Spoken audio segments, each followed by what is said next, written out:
But when you think back, there were so many wonderful things that people did to support us. Is there a particular gift that stands out in your mind? So the Zant's gift obviously is really important, and I knew that that would be a really big deal because they were really willing to trust us to design a program. And to make a major investment in it, and that doesn't happen very often. The other was a smaller gift, but just as meaningful in some ways. And it only happened to me once, and I don't know if this has happened to you, but I felt like I met a unicorn. So we were sitting in an office waiting to talk with someone.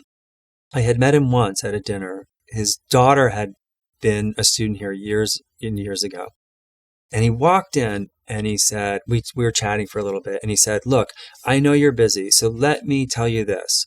I like to support all of the schools that my kids have gone to. I'm going to support HGSE.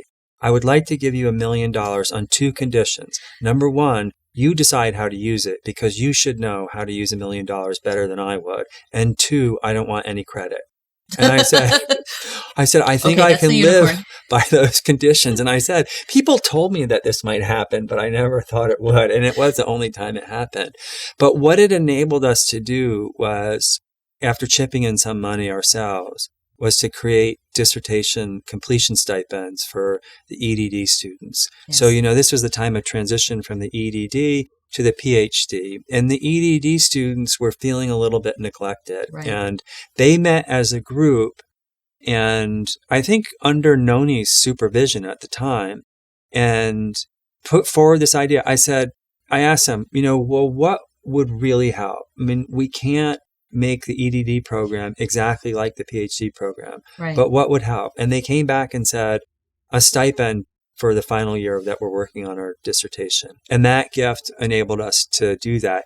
And at the time, I honestly had no idea, I had no idea how meaningful that would be to the EDD students. It was very, very meaningful. But over the next month or so, I was just stopped on the street, in Gutman, with people saying, let me explain to you what this means. What it makes possible. What it makes possible, right? Yes. It's no longer going to take me 3 years because I'm not going to have to work part-time. I can just devote myself to the dissertation. So when I look back on it, that was really one of the most meaningful gifts